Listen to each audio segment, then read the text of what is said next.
அனைவருக்கும் கோபிநாத்தின் அன்பு வணக்கங்கள் நண்பர்களே. நம்ம குலதெய்வம் அப்படிங்கிறவங்க ரொம்ப சக்தி வாய்ந்தவங்க, நமக்கு நல்லா தெரியும். அவங்க எப்படி வருவாங்க, எப்போது வருவாங்க அப்படிங்கிற அறிகுறிகள் எல்லாம் எவ்வாறு நாம் உணர்ந்து கொள்ள முடியும் அப்படின்னு கேட்டால், வீட்டில் கவுளி சத்தம் எழுப்புவதாக இருக்கட்டும், வீட்டுக்கு பசுமாடு வருவதாக இருக்கட்டும், சுப செய்திகள் அடிக்கடி வந்த வண்ணம் இருப்பதாக இருக்கட்டும், வீட்டில் இனம் புரியாத நறுமணம், அதாவது திருநீரோ சந்தனமோ சுருட்டோ இந்த மாதிரி ஏதேனும் மனம் திடீரென்று வருவதாக இருக்கட்டும், அடிக்கடி சுவாமியுடைய பெயரை நம்ம உச்சரிக்கிறதா இருக்கட்டும், நம்மளுக்கு ஏதேனும் கஷ்டம் அப்படிங்கும்போது சாமியாடிகள் எதிர்பாராமல் வீட்டுக்கு குறி சொல்கிறதா இருக்கட்டும், இந்த மாதிரி சில விஷயங்களை வைத்து அறிந்து கொள்ளலாம் நிறைய பேர் சொல்ல கேள்விப்பட்டிருப்போம். அதையெல்லாம் தாண்டி ஒரு முக்கியமான விஷயம் அப்படின்னு இருக்குது. எப்போ குலதெய்வம் வீட்டில் நிரந்தரமாக தங்குவாங்க அப்படின்னு இருக்குது. இப்போ நம்ம நிரந்தர கலசம் அமைத்து குலதெய்வத்தை வழிபட்டால் வீட்டில் அம்மா நிரந்தரமாக இருப்பாங்கன்னு சொல்லுவாங்க இல்லையா? அதை விடவும் மிகவும் முக்கியமான விஷயம், மனம் மகிழ்ச்சியாக இருக்கின்ற வீட்டிலே குலதெய்வம் வீற்றிருப்பார்கள், நிரந்தரமாக இருப்பாங்க. தன்னுடைய பிள்ளைகளுக்கு எந்த குறையும் இல்லாமல் வாரி வாரி கொடுப்பாங்க குலதெய்வம், அதில் மாற்று கருத்தே இல்லை. அதே பட்சத்தில் அந்த குழந்தைகள் மற்றவர்களுக்கும் வாரி வாரி வழங்க வேண்டும் என்று நினைப்பார்கள். அது ரொம்ப யதார்த்தமான விஷயம். உங்களுக்கு நிறைய கொடுப்பாங்க குலதெய்வம், இல்லைன்னா சொல்ல, நீங்கள் கேட்குற மாதிரி உங்களை வசதி வாய்ப்பாக நிறைய வச்சுப்பாங்க. ஆனால் அதே சமயத்தில் இயலாதவர்களுக்கு நீங்கள் கொடுத்து உதவ வேண்டும் என்று தான் உங்களிடம் அவர்கள் கொடுப்பார்கள். அப்போ அதை நம்ம மறக்காமல் செய்யும்போது நிரந்தரமாக நம்ம வீட்டில் இருப்பாங்க. வீட்டில் இருக்கக்கூடிய பெரியவர்களையும் பெண்களையும் மதிக்கக்கூடிய வீட்டிலே குலதெய்வம் நிரந்தரமாக வாசம் செய்வார்கள்.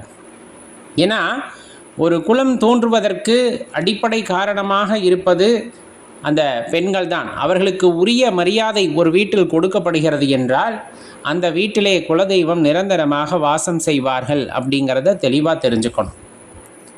அப்போ இதெல்லாம் அறிகுறிகளாக வைத்து கொள்ள முடியுமா அப்படின்னா, வீடு எப்போவுமே சந்தோஷமாக இருக்கும், வீடு எப்போவுமே ஒரு நறுமணமாக இருந்துக்கிட்டே இருக்கும். அந்த வீட்டுக்குள்ளே வரும்போதே அந்த ஏதோ ஒரு கோவிலுக்குள்ளே நுழைவது போல ஒரு உணர்வு அப்படிங்கிறது ஏற்படும்.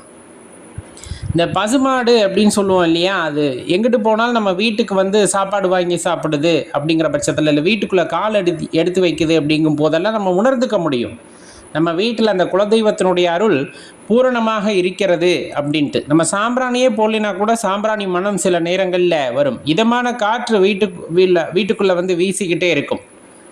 இந்த மாதிரி பல விஷயங்களை சொல்லலாம். நம்ம ஏதேனும் ஒரு முக்கியமான விஷயத்தை பேசி கொண்டு இருக்கும்போது பள்ளி பேச ஆரம்பிக்கும். கவுளி பேசுது அப்படின்னு சொல்லுவாங்க இல்லையா, பஞ்சபட்சி சாஸ்திரத்தில் சொல்கிற மாதிரி இந்த கவுளி அப்படிங்கிறது ரொம்ப முக்கியமான விஷயம். இந்த பள்ளி வீட்டில் பேசுது அப்படின்னாலே குலதெய்வம் வீட்டில் இருக்கிறார்கள் அப்படிங்கிறத தெளிவாக தெரிஞ்சுக்கலாம். அதே போல் ரொம்ப முக்கியமானது அப்படின்னா, நம்ம வீட்டில் வச்சுருக்க செடி கொடிகள் எல்லாம் ரொம்ப ஆரோக்கியமாக பச்சை பசேர்னு எப்போவுமே இருந்துக்கிட்டே இருக்கும். அது நிறைய நல்ல ஆற்றல் நம்ம வீட்டை சுற்றி இருக்கிறது அப்படிங்கிறத நம்மளால் உணர்ந்துக்க முடியும்.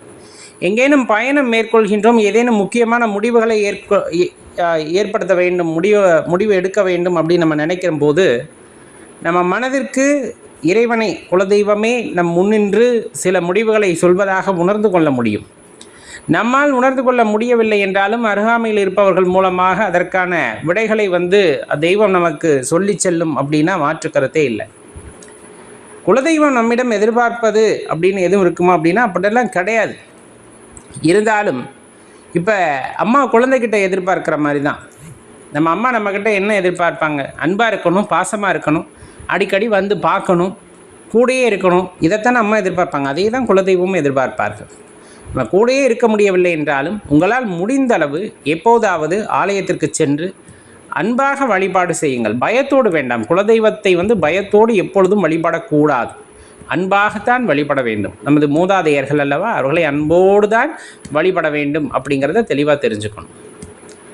நம்ம போகும்போது வெறுங்கையோடு போகக்கூடாது. தேங்காய் பழம் இந்த மாதிரி ஏதேனும் வாங்கி செல்லணும்.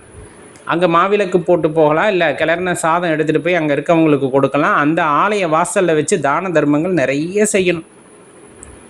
அப்படி செய்யும்போது நம்மால் உணர்ந்து கொள்ள முடியும் இறைவனின் ஆற்றலை அப்படிங்கிறது. அங்கே போய் நெய் விளக்கு ஏற்றி வைப்பதன் மூலமாகவும் நம்மால் நிறைய ஆற்றல்களை உணர்ந்து கொள்ள முடியும் அப்படிங்கிறத தெரிஞ்சுக்குங்க.